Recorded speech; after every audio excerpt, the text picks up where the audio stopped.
A prisão do ex-presidente do Banco de Brasília, Paulo Henrique Costa, nesta quinta-feira, foi pedida pela Polícia Federal e autorizada pelo ministro do Supremo Tribunal Federal, André Mendonça. Na decisão, o ministro cita os documentos da PF que deflagrou a quarta fase da Operação Compliance Zero nesta quinta. Os autos apontam o recebimento de vantagens indevidas, a chamada propina, por meio de 6 imóveis de luxo em São Paulo e no Distrito Federal, avaliados em mais de 150 milhões de reais. Parte desses valores, cerca de 70 milhões, teriam sido efetivamente repassados, mas o restante não, porque o presidente do Banco Master, Daniel Vorcaro, teria sido informado de que havia uma investigação justamente sobre o pagamento das propinas em forma de imóveis. Segundo as investigações, para fazer esse pagamento de vantagens indevidas e ocultar o verdadeiro dono, os envolvidos teriam mobilizado fundos de investimento geridos pela REAG, uma administradora de investimentos que teve as atividades encerradas pelo Banco Central, e empresas de fachada, dirigidas pelo cunhado de Daniel Monteiro, também preso na operação desta quinta. Ele era o advogado de Vorcaro, preso na terceira fase da Operação Compliance Zero. Nas 32 páginas da decisão, o ministro André Mendonça cita diversos diálogos entre Paulo Henrique e Vorcaro em um aplicativo de mensagens. Essas conversas, segundo o ministro, revelam simultaneamente a forte proximidade de ambos e o compartilhamento de funções na prática de atividades ilícitas. Os diálogos mostraram que Paulo Henrique atuava como um verdadeiro mandatário de Vorcaro, agindo a mando do ex-banqueiro. O texto também menciona uma mensagem em que o ex-presidente do BRB sinaliza o lançamento de uma operação ligada à compra de ativos do Banco Master. Na conversa, ele afirma que o então governador Ibanez Rocha teria pedido a preparação de material para responder a possíveis críticas. Com isso, o ministro do Supremo argumenta que Paulo Henrique, como agente público, teria colocado a presidência do BRB a serviço da manutenção da liquidez do Banco Master, sendo beneficiário direto de vantagem indevida. A decisão cita que, mesmo ciente das inconsistências das carteiras ofertadas ao BRB, o ex-presidente do Banco Público teria concordado com as operações, apresentando pressa anormal na liquidação. As investigações mostraram ainda que, no ano passado, o BRB adquiriu mais de 12 bilhões de reais em carteiras falsas do Banco Master.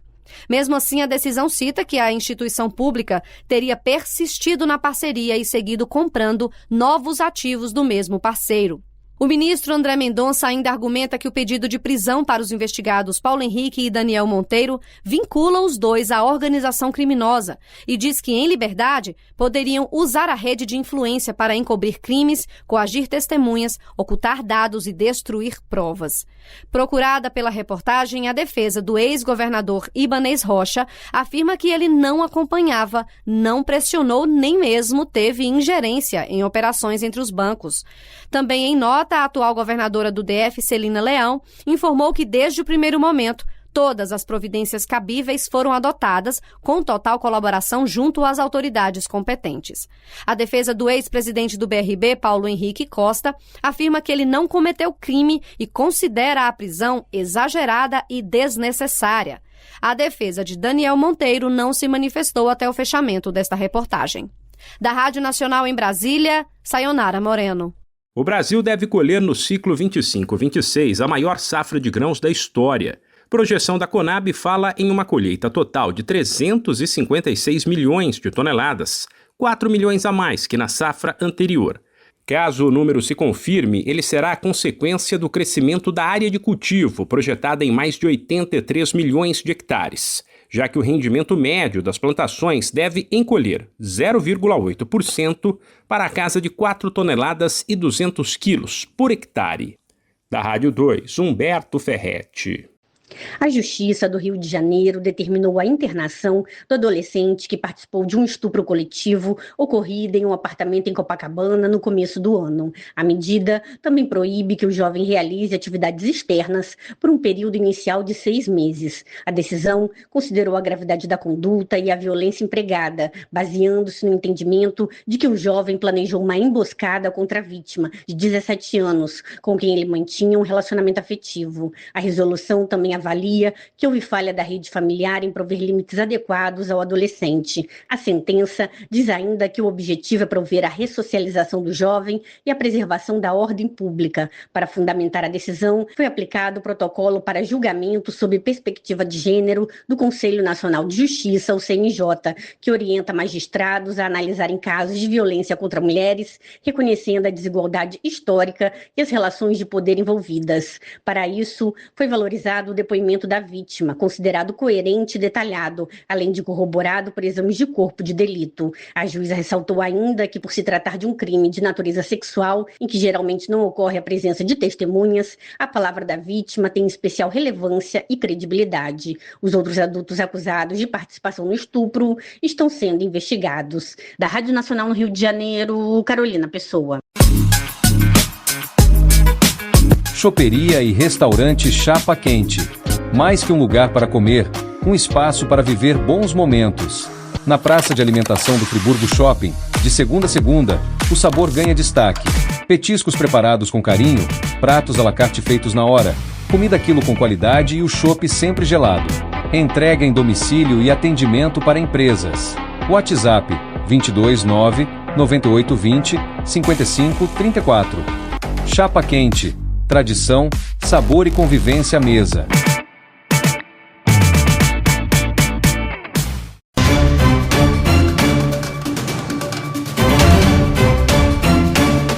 Alvo de impasse, a chamada taxa das blusinhas pode ganhar um novo passo. É que o governo estuda um pacote para amenizar os impactos nos brasileiros que recorrem às compras online internacionais e de baixo custo.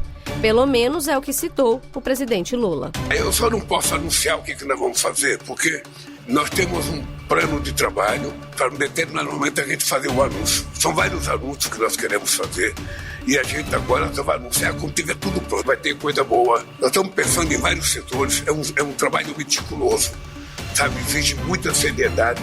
Eu estou envolvendo todas as pessoas que têm alguma coisa a ver com isso. Então, nós temos que levar em conta essa necessidade de pensar na economia, levando em conta sempre o privilégio para as pessoas que têm menor poder aquisitivo. A declaração foi nesta terça-feira durante entrevista a veículos de mídia independentes transmitida pela internet. Outro ponto abordado por Lula foi o endividamento da população, principalmente provocado pela relação com as chamadas bets. O presidente também voltou a dizer que o governo está preparando um programa para a negociação de dívidas. Estou preocupado com isso e nós vamos tentar encontrar uma solução definitiva para amenizar o sofrimento das pessoas, mas ao mesmo tempo é preciso que a gente tente controlar essa jogatina que tomou conta dos meios de comunicação no Brasil. Nós estamos discutindo com a Justiça, com a Fazenda, com o COAF, com o Banco Central, resolver o problema da dívida da sociedade. E nós vamos apresentar uma grande proposta e, ao mesmo tempo, a gente tentar amenizar o sofrimento do povo, gastando dinheiro, às vezes, induzido pela jogatina que está sem nenhum controle desse país. O assunto já havia sido mencionado anteriormente por Lula, quando ele defendeu o fim das bets no país. Um estudo do Instituto Brasileiro de Executivos de Varejo aponta que essas plataformas são a principal causa do endividamento no Brasil.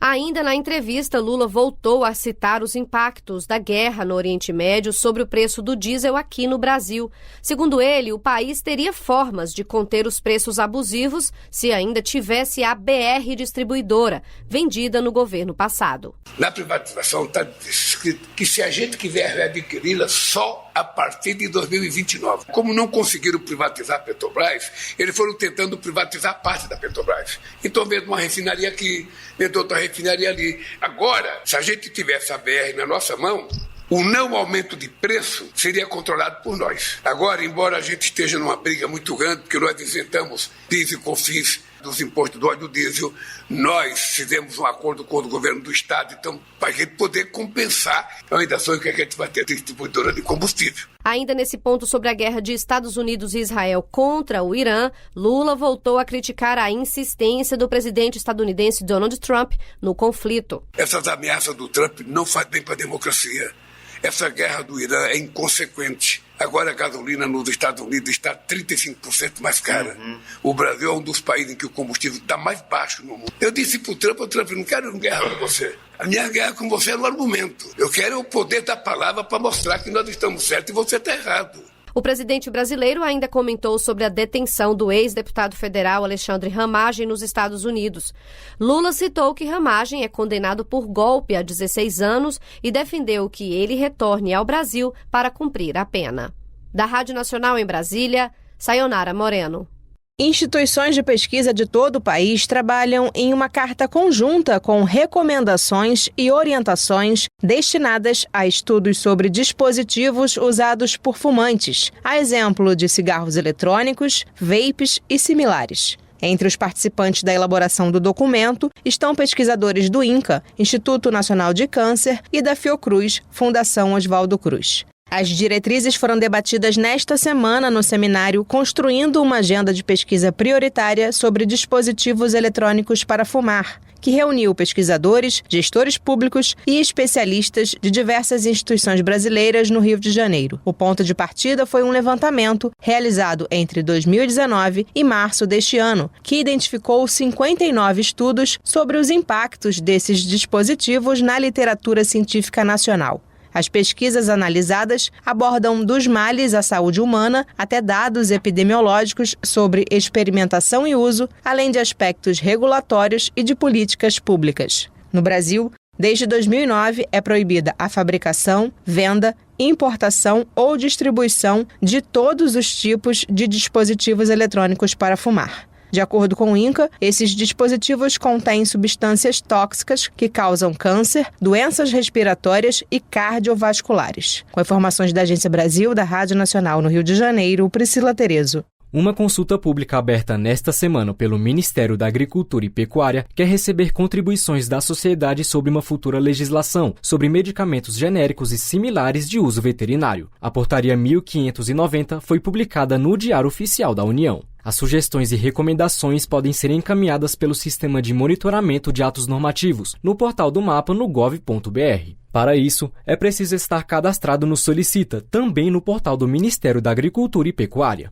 Em nota, o Ministério afirma que essa portaria vai trazer mais competitividade para o setor e que o objetivo é que a sociedade tenha mais opções de escolha na hora de adquirir medicamentos veterinários eficazes e seguros e com preços mais acessíveis. Ainda segundo a pasta, uma nova lei não será proposta, tendo em vista que a Lei 12.689 de 2012, que permite medicamento genérico de uso veterinário, vai seguir vigente. A portaria vai facilitar a aplicação dessa legislação. Os medicamentos genéricos e similares de uso veterinário possuem a mesma eficácia e segurança de medicamentos de referência, que são os originais. O governo vai consolidar e analisar as sugestões recebidas e dará uma resposta no dia 29 de maio. Com informações da Agência Brasil e supervisão de Bianca Paiva, da Rádio Nacional em Brasília, Vitor Mendes.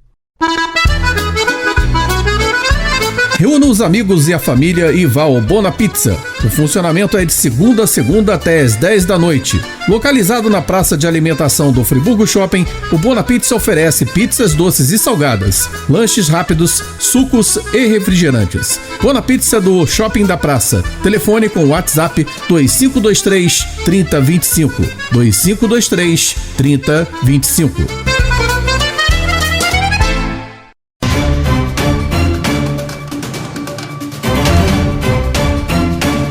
A equipe econômica do governo federal propôs uma meta de superávit primário de 73 bilhões e 300 milhões de reais para 2027. O valor corresponde a 0,5% do PIB, Produto Interno Bruto, e foi apresentado no projeto de lei de diretrizes orçamentárias enviado ao Congresso Nacional nesta quarta-feira. Apesar da expectativa, o resultado efetivo das contas públicas deve ser bem menor. Isso porque o governo prevê descontar mais de 65 bilhões de reais em despesas fora das regras fiscais, o que levaria a um superávit final de apenas 8 bilhões de reais. Caso a estimativa se confirme, será o primeiro resultado positivo nas contas federais desde 2022, considerando todos os gastos públicos. O superávit primário representa o resultado das contas do governo sem os juros da dívida pública. O ministro do Planejamento e Orçamento, Bruno Moretti, detalhou essas projeções até 2030. Com uma meta de 0,5, depois com o centro da meta de 1, depois 1,25 e depois 1,5 a partir de 2030. Essa é a trajetória de meta de resultado primário que nós estamos colocando no PLDO, não é? O centro da meta, portanto, para o ano que vem em 0,5% do PIB. Para 2027, o valor nominal do centro da meta, em 73 bilhões. O arcabouço fiscal ainda prevê uma margem de tolerância de 0,25% do PIB, equivalente a 36 bilhões e 600 milhões de reais. Na prática, isso permite que o governo registre até mesmo déficit primário no próximo ano, caso haja frustração de receitas. A proposta precisará ser aprovada pelo Congresso e valerá para o próximo presidente eleito, que poderá manter ou alterar as regras com o aval dos parlamentares. Com informações da Agência Brasil, da Rádio Nacional em Brasília, Daniela Longuinho. As pessoas estão vivendo mais. No entanto, esse tempo extra de vida nem sempre vem com saúde. Um novo relatório internacional mostra que a geração atual convive cada vez mais com várias doenças ao mesmo tempo. O estudo foi divulgado nesta quarta-feira pela OCDE, a Organização para a Cooperação e Desenvolvimento Econômico. O documento mostra uma mudança silenciosa na saúde da população. Cresceram as doenças não transmissíveis, as chamadas DNTS, aquelas que não passam de uma pessoa para outra. Entre elas estão problemas no coração, câncer, diabetes e doenças respiratórias. Segundo a OCDE, essas doenças estão mais presentes do que nas gerações anteriores. Por exemplo, entre 1990 e 2023, a prevalência de doença pulmonar obstrutiva crônica aumentou 49%. A elevação de casos diagnosticados afeta a qualidade de vida das pessoas e aumenta o impacto econômico para trabalhadores, empresas e para o sistema de saúde. O estudo destaca também o avanço das DCNTs, as doenças crônicas não transmissíveis. Esse é um grupo específico das doenças não transmissíveis, marcado pela longa duração e pela necessidade de acompanhamento contínuo. A OCDE aponta 3 fatores principais para esse aumento. O primeiro é o crescimento da obesidade, que prejudicou avanços feitos na redução do tabagismo e da poluição do ar, por exemplo. O segundo é um efeito positivo da saúde pública. As pessoas sobrevivem mais e, por isso, vivem mais tempo com doenças crônicas. E o terceiro é o próprio envelhecimento da população, o que significa mais pessoas atingindo as faixas etárias em que as DCNTs são mais comuns. De acordo com o estudo, novos casos dessas doenças devem crescer 31% entre 2026 e 2050, apenas por causa do envelhecimento da população. O resultado desse cenário todo na União Europeia, por exemplo, é um aumento de 70% na prevalência de multimorbidade, ou seja, mais pessoas vivendo com 2, 3 ou mais doenças crônicas ao mesmo tempo.